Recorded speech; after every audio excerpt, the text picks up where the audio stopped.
미국 달걀 대란에 이어서 이번엔 일본에서 쌀 대란이 벌어지고 있다고 합니다. 구정은 국제 전문 기자님과 자세한 이야기 나누어 보도록 하겠습니다. 기자님 안녕하셨습니까? 안녕하셨어요.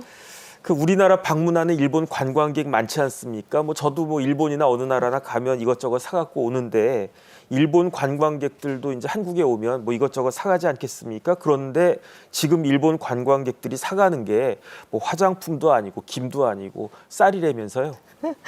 국내 언론들에 좀 많이 보도가 됐더라고요. 네네. 그러니까 일본에서 지금 작년부터 계속해서 쌀값이 굉장히 많이 올라간 영향 때문으로 보이는데 일본 관광객들이 한국에서 이제 여행하고 가면서 나 쌀 사간다 그러고 소셜미디어에다가 인증샷을 올리는 거죠. 네네. 어떤 사람들은 쌀 사가지고 갈 때 검역 빨리 통과하는 법 이런 것들도 일종의 팁처럼 올린다고 하는데 이제 일종의 굿즈 같은 그런 느낌이 된 것 같아요. 특히 저 보니까 이 쌀 포장지에 일부분 이렇게 비닐로 된 것 있잖아요. 포장 네네. 중에. 그렇게 되면 안에 내용물이 보여서 빨리 통관이 된대요. 쉽게 검역대를 지나갈 수 있다. 네네. 이런 정보들도 주고받고 그런다 그러더라고요. 네네.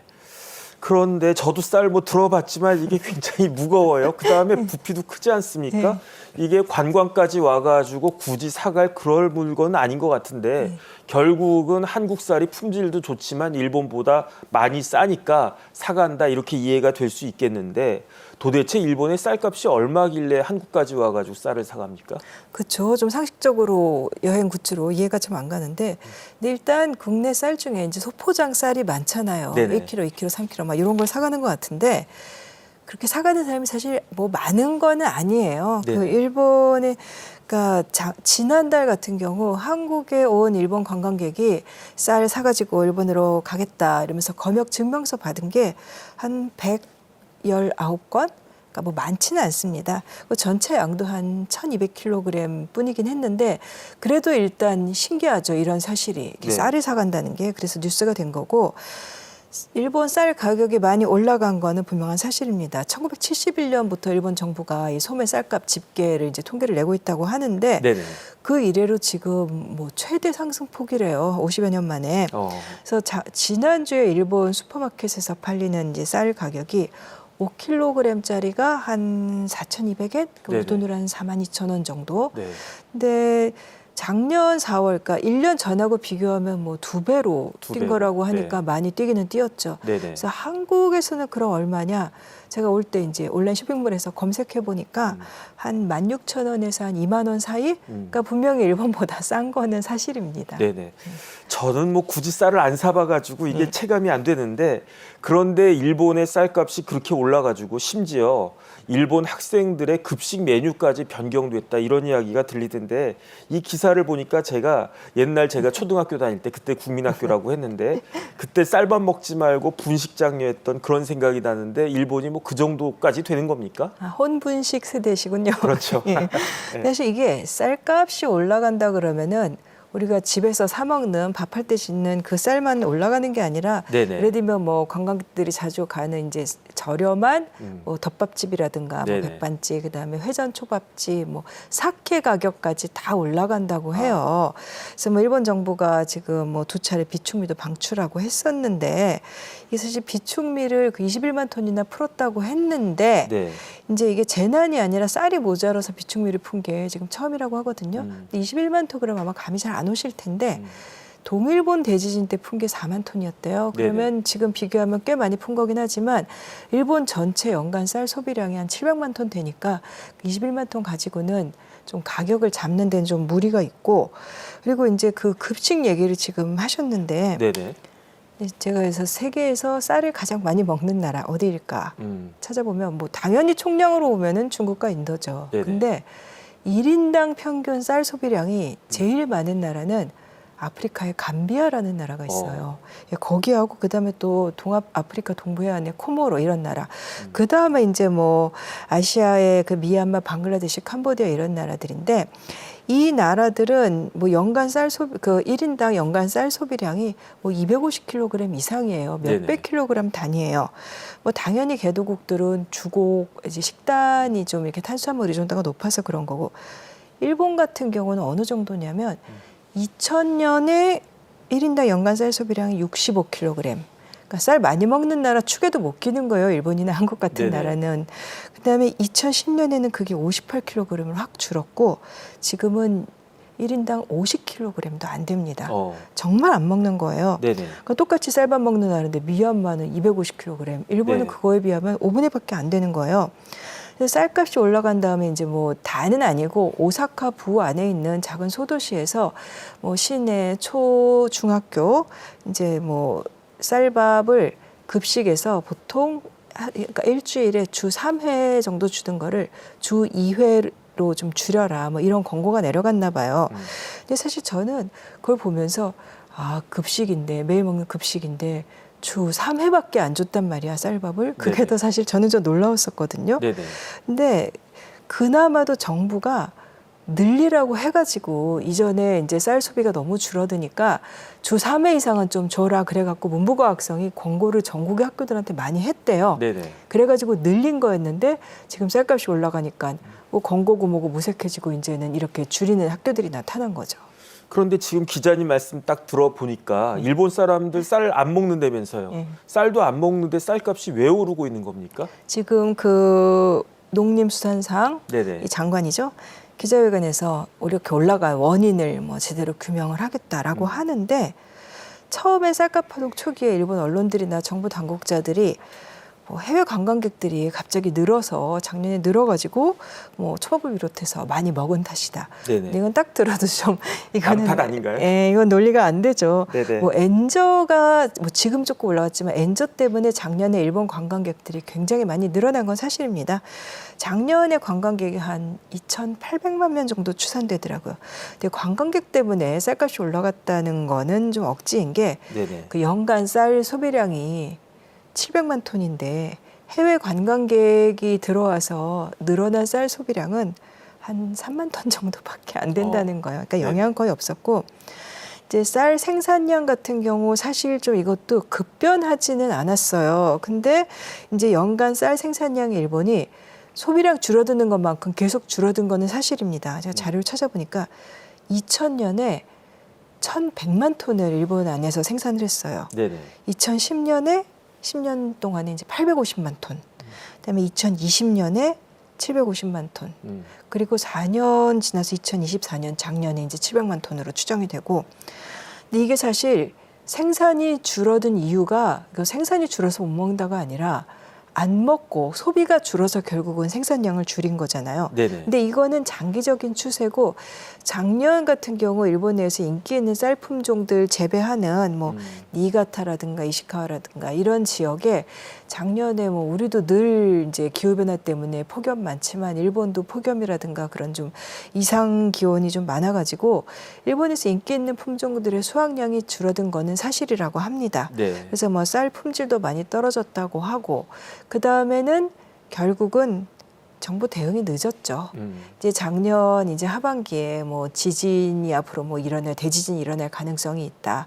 뭐 그런 식으로 좀 사람들의 불안감을 부추기는 그런 발표들이 좀 있었고 그래서 소비자들이 조금씩 사재기를 좀 사다 놓자라고 하는데 거기에 뭐 그것까지는 이렇게 쌀값 폭등으로 이어지지 않을 수도 있었는데 유통업자들이 조금 사재기하는 조짐이 있다라고 할 때 그럴 때 정부가 좀 발빠르게 포착을 해서 대응을 선제적으로 좀 했으면 좋았지 않겠느냐 이런 얘기들이 나오고 그다음에 비축미를 푼 게 확실히 이건 늦었던 것 같아요. 이제 작년 8월부터 몇몇 지역에서는 너무 올라갈 조짐을 보이니까 좀 비축미 슬슬 시장에 풀어달라고 요청을 했는데 그때만 해도 당국이 가격 불안 요인 없다 그러고 거절을 했다는 거예요. 네네. 그랬다가 이제 와서 풀었으니까 시장 이미 올라갈 대로 다 올라가서 푼 거고 이거는 사실은 전체 수요가 급등한 건 아니기 때문에 급증한 건 아니니까 메시지를 던지는 차원에서 시장 관리가 필요한데 그거는 좀 못했던 것 같습니다. 네. 그럼 어쨌든 일본 쌀값이 올라가는 것은 여러 가지 요인이 있을 텐데 결국은 가격이라고 하는 게 수요 측면이 있고 공급 측면이 있는데 수요가 올라간 측면도 있지만 그건 미미한 것 같고 결국은 공급 부족이 가장 결정적인 원인이 될 것 같다는 생각이 듭니다. 그런데 일본은 지속적으로 쌀 감산 정책을 펼쳐왔잖아요. 쌀 감산 정책이 계속되니까 공급이 부족해졌고 그러니까 가격이 올라갔다. 이렇게 볼 수도 있는 겁니까? 사실 그렇게 보기에는 조금 무리가 있는 것이 네네. 말씀드린 대로 우리랑 사정이 똑같죠.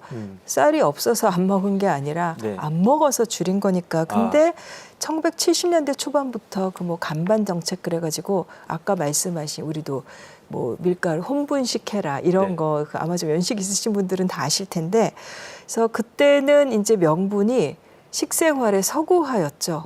그런 것도 있고, 근데 사실 그때는 이제 미국이 뭐 우리도 마찬가지였습니다만 미국 쌀이라든가 밀가루, 주로 밀가루를 이제 한국이나 일본 같은 나라에 공급하기 위해서 이제 그 쌀 소비를 줄이게끔 유도하고 그 두 나라 정부들이 그거에 맞춰서 조금 그렇게 했던 측면이 있었고, 결과적으로 일본의 이제 논 면적이라든가 쌀 생산량이 굉장히 많이 줄어든 거는 확실한 사실이에요. 네. 그러니까 그 1960년대 후반에 논 면적이 317만 헥타르. 그러니까 지금은 얼마냐면 120만 헥타르 조금 넘어요. 그러니까 거의 뭐 반세기 만에 절반 넘게, 그러니까 40% 정도로 줄어든 겁니다. 논 면적이.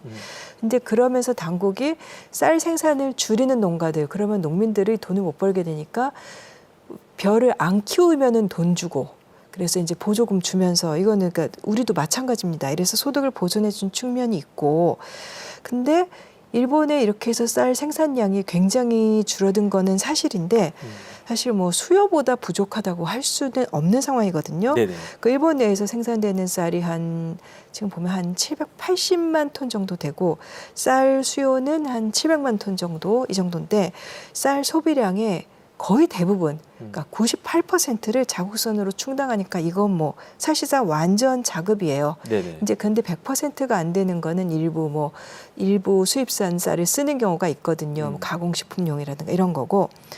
그러니까 말하자면 지금 상황은 일종의 시장의 실패. 그러니까 가격 파동이 일어났는데 당국의 대응이 늦었던 거고. 네네. 그러니까 비축미만 해도 100만 톤이니까 그거를 미리 좀 푼다. 혹은 풀지 않아도 풀 거다 더 올라가면 이런 메시지를 줬으면 괜찮을 텐데 이제 그러지 못했던 거고, 그리고 이제 또 하나 이렇게 수요 공급 면에서의 문제가 안정적일 수 있는데도 가격 파동을 피할 수 없다라는 걸 일본이 보여준 거고, 또 하나 이제 우리가 보기에도 이런 거 우리도 고려해야겠다 싶은 게 어떤 거냐면 일본의 이제 그 농업 규모가 예를 들면 미국의 그 대규모 농업 이런 거랑 비교해 보면은 사실 아시아의 뭐 태국이나 이렇게 쌀 수출하는 나라들도 굉장히 거대 규모의 농업을 하는데 네. 한국도 그렇고 일본도 그렇고 영세 소농들이에요. 대부분 뭐 논 면적이 뭐 1헥타르 미만에 이런, 그러니까 일본은 그런 이제 쌀 재배하는 농가 중에 그런 영세 그러니까 1헥타르 미만이 60%입니다. 이렇게 되면은 가격이 급격하게 변동하거나 아니면 이제 앞으로 늘어날 기상 재난이라든가 이런 게 있을 때 거기에 시장 상황에 맞춰서 대응하기가 굉장히 힘들다는 거예요. 네. 이제 그런 구조적인 문제들이 겹쳐 있고, 근데 어차피 인구 절벽인데 사실 쌀 생산량을 많이 늘리려고 해도 사실 늘리기는 좀 힘든 상황이에요. 그래서 우리도 마찬가지 문제를 안고 있기 때문에 일본 상황을 유심히 보는 거고, 쌀 소비 총량은 결국 줄어들 수밖에 없죠. 일본이나 한국이나.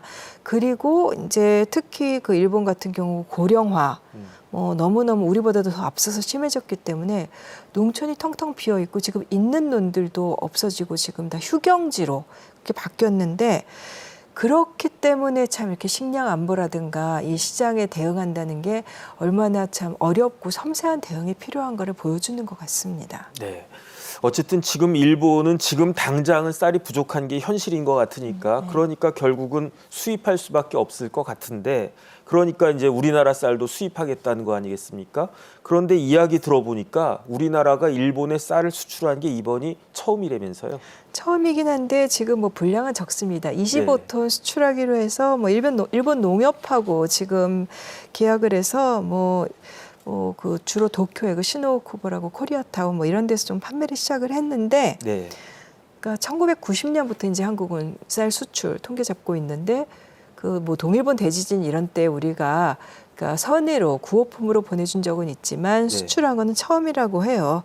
대신 뭐 양도 적고 또 이게 관세가 붙으면 이제 일본 쌀보다 비싸지기 때문에 사실은 가격 경쟁력은 많지 않을 것 같고 어떻게 보면은 상징적인 거죠. 이제 근데 일본 입장에서는 지금 어쨌든 이런 일이 있다 보니까 쌀 수출을 늘리려고 장기적으로 그게 뭐냐면 쌀 생산을 늘리겠다는 거예요, 결국. 네. 그런데 내부 소비는 한계가 있으니까 하지만 또 가격 변동 시에 대비는 해야 되겠고 그래서 수출을 늘려보겠다라고 일본도 하고는 있어요. 지금 네. 당장은 한국 거 뭐 들어간다고 하는데 지난달에 일본 그 자민당 정부 여당 회의에서 2030년까지 쌀 수출을 좀 해보겠다. 근데 그것도 양이 많지는 않습니다.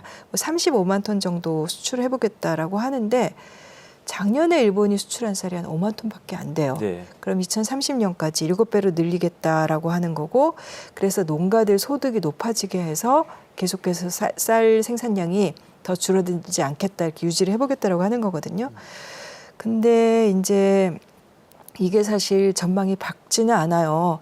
일본도 그 임금이 높은 나라고 이제 인건비가 높은 나라다 보니까 쌀 수출을 늘리면서 쌀 생산도 맞춰서 좀 늘려보겠다라는 한계가 있을 것 같고 그 식량 안보와 관련해서 일본이 지금 2023년도에 보니까 자급률이 전체적으로 38%예요. 네. 그래서 이것도 뭐 2030년까지 45%로 높이겠다. 근데 이것도 굉장히 힘들 거다라는 얘기가 많고 다만 이제 지금처럼 가격 파동이 일어날 때 그거에 대비할 필요는 있으니까 수입쌀의 수출을 장기적으로 늘리려고 하더라도 일단 수입쌀의 소매 판매는 늘릴 계획을 갖고는 있습니다. 일본이 쌀이 좀 남는 형편이긴 하지만 그 1993년에 당시에 그 가트 그 관세 및 무역에 관한 일반 협정 우루과이 라운드의 결과로 그 일부는 그 최소 시장 접근이라 그러나요? 무관세로 일단 무조건 어느 정도는 수입을 해야 되는 의무가 있어요. 네. 그래서 수입하는 양이 그 일본 전체 생산량에 맞춰서 수입하는 양이 한 지금 77만 톤 뭐 이 정도 돼요. 근데 그 중에서 이제 그게 이제 무관세로 이거는 의무적으로 수입해야 되는 양인 거죠. 근데 그 중에서 소매용으로 한마디로 밥상에서 밥 지어 먹게끔 풀고 있는 양이 10만 톤밖에 안 됐어요. 나머지는 전부 가공용이라든가 뭐 사료용 이런 걸로 바꿨었는데 이제 지금 상황이 이렇게 되다 보니까 그 소매용으로 푸는 한도를 조금 올리겠다 뭐 이렇게 얘기를 하고 있고 또 일본에서는 지금 이거를 미국 트럼프 정부하고 지금 관세 전쟁 심하잖아요. 그래서 트럼프 대통령이 지난번에 일본이 지금 쌀에다 우리 미국 쌀 들어가면서 관세를 700%를 붙이고 있더라. 이렇게 주장을 했어요. 근데 트럼프의 말은 물론 사실과 다릅니다만 아무튼 그거를 조금 피해가는 그런 용도로 미국 쌀을 늘리려는 수입을 좀 늘리려는 이런 움직임도 보이고 있습니다. 네. 그런데 어쨌든 우리나라나 일본이나 결국은 쌀을 주식으로 하는 것에 있어서는 똑같고 그다음에 쌀이 남아 돌고 있는 것도 비슷하지 않습니까? 그래서 우리나라도 감산 정책을 계속 추진하려고 하는데 어떻게 해야 될까요? 사실 이게 참 너무 어려운 문제잖아요. 네네. 이제 한국의 쌀 소비량 아까 일본 50kg이라고 말씀드렸는데 네. 한국은 1990년대 초반에 120kg 1인당. 네네. 네, 근데 지금 작년에 55. 우리 일본하고 뭐 거의 똑같네요. 네, 거의 네네. 똑같아요. 네. 네, 그리고 이제 쌀 과잉 공급 때문에 어쨌든 벼 재배 면적 줄이고 있고 좀 어쩔 수 없는 측면이 많은데, 그러니까 가격 대응을 잘 하려면은 결국은 이제 우리는 비축 물량 지금 한 45만 톤 정도 있기 때문에 안정적으로 사실 수급은 할 수 있는데 이제 언제든 시장 불안이 일어날 수 있으니까 가격 변동 대비해서 예민하게 감시하고 반응하고 이 정책 탄력성 이게 굉장히 중요할 것 같습니다. 네. 그런데 아직까지 우리나라 쌀값은 뭐 그렇게 폭등하거나 그랬다는 이야기 안 제가 뭐 그 마트에 안 가봐가지고 잘 모르겠는데 그런데 어쨌든 지금 옆 나라 일본에서는 쌀 소동이 일어났다. 여기에 있어서 우리나라는 어떤 시사점을 얻어야 될까요? 그러니까 지금 우리가 작년에 쌀 생산량이 네. 366만 톤, 쌀 소비량이 380만 톤 정도인데 뭐 큰 차이는 없고 수입량이 또 여기에 한 40만 톤 정도 이제 우리도 이렇게 들여오는 물량이 사실 수급이 안정적이긴 합니다만 이거를 정책을 굉장히 그러니까는 어떻게 보면 우리 이해가 가잖아요. 인구도 우리도 줄어들고 있고 네. 쌀 소비량은 점점 줄어들 수밖에 없는 상황에서 그러면 이거를 가격 파동을 어떻게 막을 거냐 이 부분에 집중될 수밖에 없을 것 같고 그래도 우리도 이것을 그 일본에서 지금 고민하고 미국과의 관계에서 이런 걸로 고민하고 있는 것처럼 어떻게 보면 우리도 앞으로 무역 협상 같은 걸 할 때 이 쌀 공급이라든가 이런 것도 우리가 하나의 무기로 삼을 수 있는 부분도 있을 것 같고 어쨌든 우리는 강요에 의해서가 뭐 국제 규정에 의해서가 우리도 쌀을 수입을 해야 되는 나라고 네네. 그리고 또 우리 그러면서 동시에 또 우리는 우리 쌀을 고급화시켜서 수출을 좀 도모하는 방안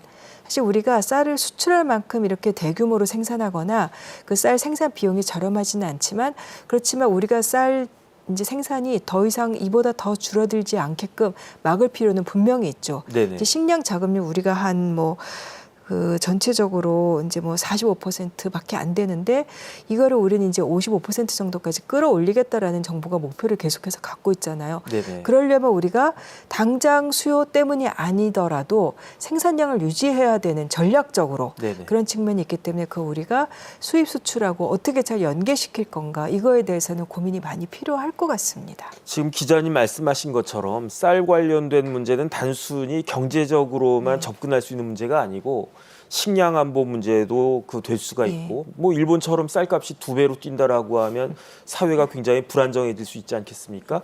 거기에다가 또 환경이나 여러 가지 종합적인 문제들이 있는데 그러면은 어떻게 우리나라가 앞으로 입장을 정해야 될까요? 어떤 정책이 필요할까요? 사실 그 논 문제가 네. 그러니까 한국의 그동안에 이제 농업 생산성이라든가 사실 한국은 농업 국가로 갈 수는 없는 구조적인 요인들이 있는데 이 논 문제는 이 논이 담고 있는 물의 양 그래서 담수를 갖고 있는 저장하고 있는 물의 양. 네. 그래서 이거는 기후 변화를 막아주는 요인 중에 하나라고도 얘기를 하는 분들이 많아요. 네네. 일단 그 지표면의 온도를 낮춰주고 그다음에 물이 증발하는 걸 막아 그 온도가 올라가는 걸 막아주고 토양 침수도 막아주고 여러 가지 기능이 있기 때문에 기후 환경 측면에서라도 논이 더 이상 줄어드는 거는 막아야 되지 않겠느냐 이런 얘기를 하시는 분들도 있고. 네. 근데 결국 우리가 이거는 그 농업의 규모를 지금 우리가 농업의 규모를 더 대형으로 이렇게 바꾸기는 힘든 상황이긴 하지만 이거를 이게 소농들을 어떻게 해서든 이제 정책적으로 지원해서 농업의 규모를 늘리는 방안 이거는 많은 분들이 얘기를 하시더라고요. 네네. 그래서 일종의 국제 경쟁력을 높이는 거 이제 이것도 우리가 감안을 해야 되고 특히 이제는 식량 안보가 그 기후 대응하고도 연결이 되어 있잖아요. 근데 앞으로 점점 더 지금 당장 우리는 뭐 수급에 문제 없다. 네. 비축미 갖고 있는 것도 많다라고 하더라도 앞으로는 혹시나 이제 기상 재난 같은 게 더 극심해지면은 그때 일은 또 모르는 거고 그렇죠. 20년 뒤, 30년 뒤는 모르는 거기 때문에 그런 경우까지 다 감안을 해서 정책을 세워야 된다. 지금의 수요만이 아니라 그러니까 그런 지적들은 굉장히 새겨 들어야 할 것 같습니다. 그러니까 농업도 대규모 기업화하는 게 필요할 수도 있겠다 그런 생각도 듭니다. 우리나라와 일본은 좋든 싫든 닮은 꼴도 참 많은 것 같습니다. 일본의 선례를 반면 교사 삼을 필요가 있어 보입니다. 지금까지 도움 말씀에 구정은 국제전문 기자님이셨습니다. 기자님 감사합니다.